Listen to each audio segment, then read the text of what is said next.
In the quiet, rolling hills of Tennessee, where country music was born from humility and heartache, a story of unbelievable darkness has lingered for over half a century.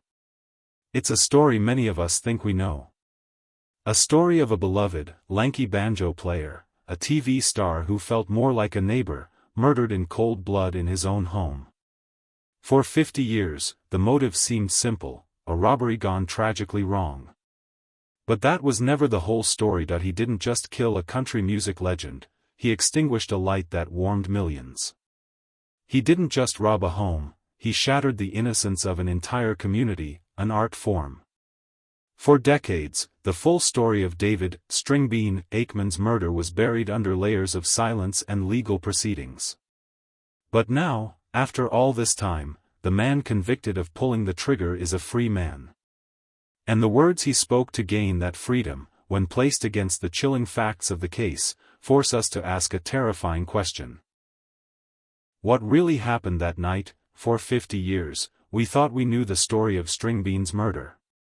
A tragic, senseless act of violence over rumored cash.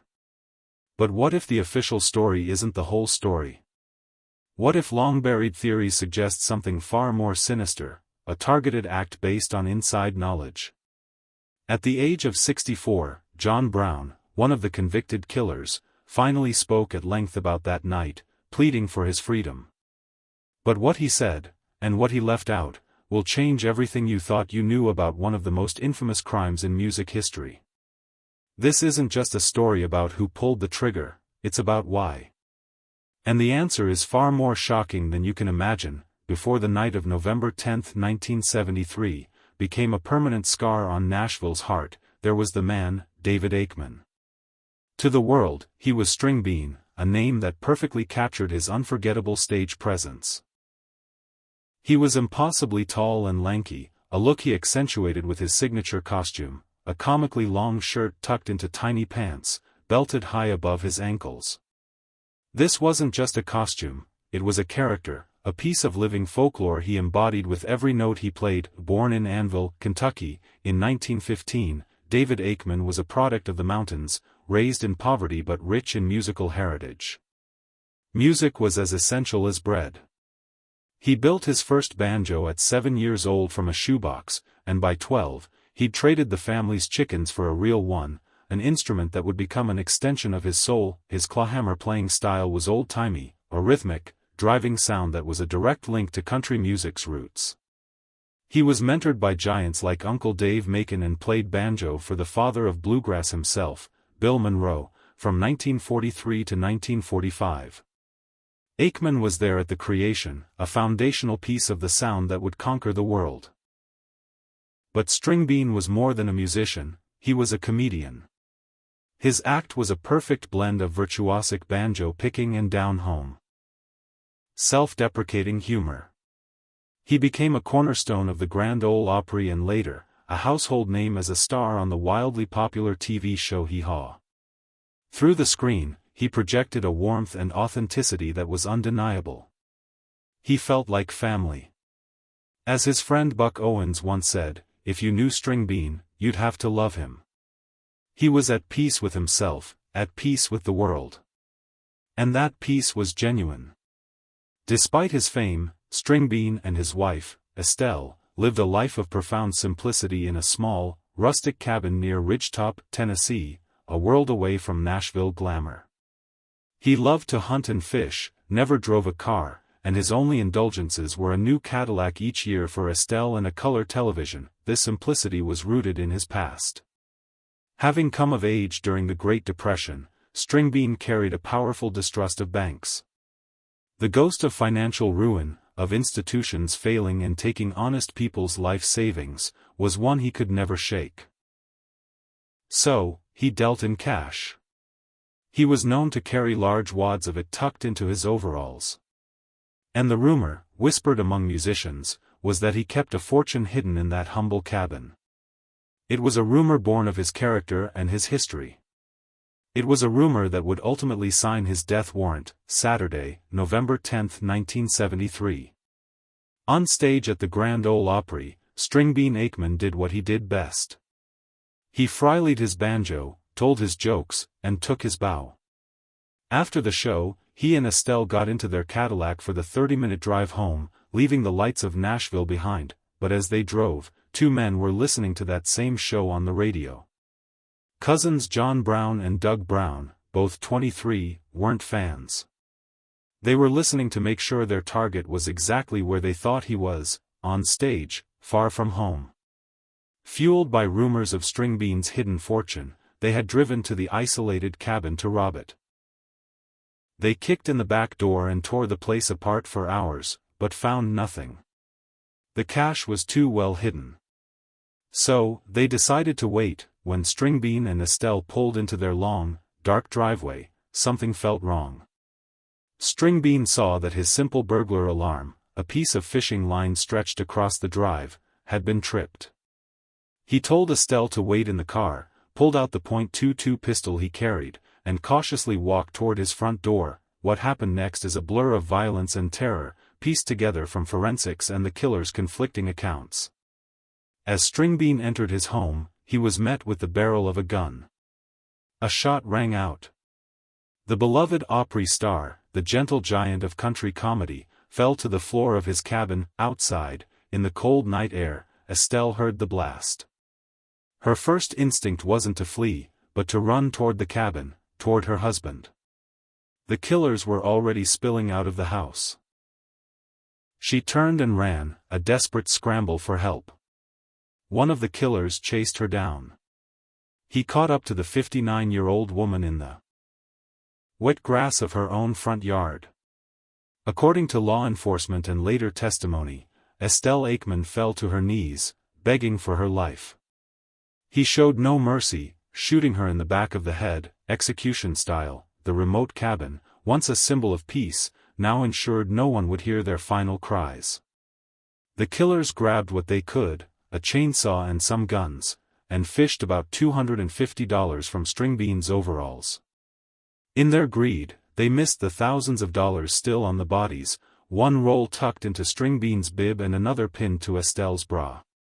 They fled, leaving behind a scene of unimaginable horror. The next morning, Grandpa Jones, Stringbean's closest friend and neighbor, drove up for a planned hunting trip. A feeling of dread washed over him. There was no smoke coming from the chimney, Jones later recalled. The first thing String did every morning was light a fire. He saw Estelle first, crumpled in the grass. Then, inside the cabin, he found his friend. The radio was still playing quietly, tuned to WSM, the station of the Grand Ole Opry, a lonely sentinel in a room of deafening silence. The murder of Stringbean and Estelle Aikman plunged Nashville into a state of fear. The city's cherished sense of itself as a friendly town where stars were your neighbors was shattered overnight. Musicians who had never locked their doors were suddenly buying guns. The crime marked the violent end of an era, a cultural wound often compared to the Manson murders in Los Angeles. This was an attack on the heart of Music City. The investigation was intense. The break came from an informant, who pointed the finger at two local men, cousins John and Marvin Doug Brown. Both were 23 with prior records. They were arrested, and the case against them began to build. The trial was a spectacle. The prosecution laid out the grim narrative of a robbery gone wrong. Grandpa Jones, his voice heavy with grief, took the stand, identifying a stolen gun recovered from the Browns as one he had personally given to Stringbean. While both men were convicted, their precise roles that night remained debated. During the trial, John Brown's wife testified he came home and confessed, "We went to rob Stringbean and they're dead now." It was a feeble attempt to claim a blackout from drugs or alcohol. The prosecution painted John Brown as the primary aggressor, the one who executed Estelle as she begged for her life. His cousin Doug would later claim that when John returned to the cabin after killing Estelle, he was smiling. The depth of John Brown's cruelty was further revealed in a despicable act. While ransacking the cabin, he'd found Stringbean's will, which left his estate to a charity for underprivileged children. After the murders, Brown took that will, put it in Stringbean's gig bag with the murder weapon, loaded it with rocks, and threw it into a lake. His logic was as chilling as it was petty. if he couldn't have Stringbean's money, nobody would. In November 1974, both John and Doug Brown were found guilty and sentenced to 2 consecutive life sentences, amounting to 198 years in prison. It felt like justice. The killers were behind bars, seemingly for good. But for one of them, the story was far from over. Doug Brown would die in prison in 2003. John Brown, however, would live on, and decades later, he would ask for a second chance. For 40 years, John Brown sat in a Tennessee prison. But in 2014, the wound was torn open again. John Brown, then 64 years old, was up for parole. This time, he was speaking. His words, spoken to the Tennessee Board of Parole, were crafted to convey deep remorse. "I'm truly sorry," he said. "I can't undo anything to change my past. I've committed the last 40 years to changing my life." He claimed a spiritual awakening in solitary confinement, saying he was really disgusted in what I seen. He then made a stunning declaration. "I promised Mr. Aikman 3 things," Brown said. "I promised him I'd never ever put myself in a position to harm another human being. I promised I'd help anybody that I could help. And I have lived that life as a tribute to them for 40 years. But for the friends of Stringbean and Estelle, these words were a grotesque parody of justice." The country music community rose up in protest. Opry member Jan Howard, a close friend of the Aikmans, spoke directly to the board, her voice trembling with anger. "They waited for them to come home," she stated. "It was not a robbery gone bad. It was premeditated." Her plea was absolute. He was sentenced to 198 years, and I want him to serve every second of those 198 years. Fellow legend Mac Wiseman called the potential parole a great miscarriage of justice. Was John Brown a changed man, or a cold, calculating killer who had simply learned to say the right things? His carefully worded remorse does nothing to address lingering questions.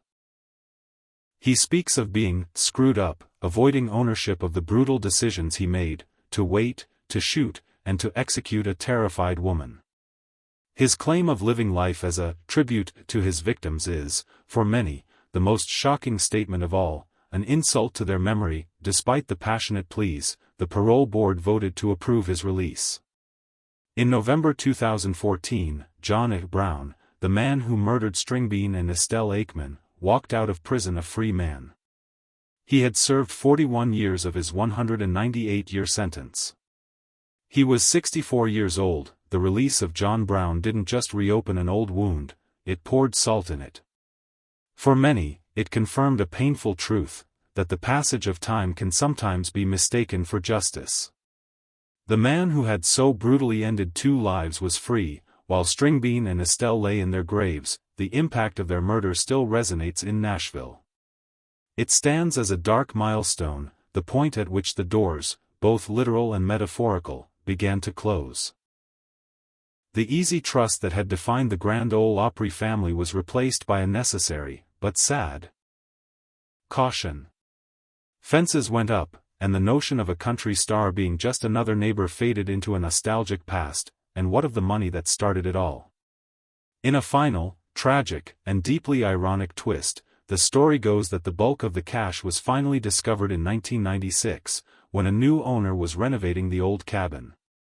Tucked behind a brick in the chimney, they found thousands of dollars. But it was too late. Mice had found the fortune first, chewing every single bill into worthless shreds of paper. The money the Browns had killed for had turned to dust. Today, David Stringbean Aikman's legacy is twofold. There is the legacy of the man, the banjo virtuoso, the warm-hearted comedian, the humble star. But there is also the darker legacy of his death, a cautionary tale about the price of fame and the fragility of peace. The parole of his killer ensures this story has no easy resolution. It leaves us with uneasy questions about forgiveness, redemption, and whether 41 years in a cage can erase the horror of 2 cold-blooded murders. The murder of Stringbean and Estelle Aikman is a story with deep roots in country music history, and the questions it raises are still being debated. What are your thoughts on this case? Do you believe John Brown's release was an act of mercy or a miscarriage of justice? Let us know in the comments. Your perspective is a valuable part of keeping this conversation alive. And if you want more deep dives into music's greatest legends and darkest tragedies, be sure to like this video and subscribe. In the end, this story isn't about John Brown. It's about David and Estelle Aikman, two kind people who brought joy to millions and wanted nothing more than a quiet life. The violence of their deaths will forever be part of their story, but it shouldn't be the entirety of it. Stringbean was a master of his craft, a keeper of an old-time flame, a man whose lanky frame and wide smile represented a more innocent time. That is the legacy that deserves to endure. The man who pulled the trigger may have spoken, but it's the timeless, joyful sound of Stringbean's banjo that has the final word.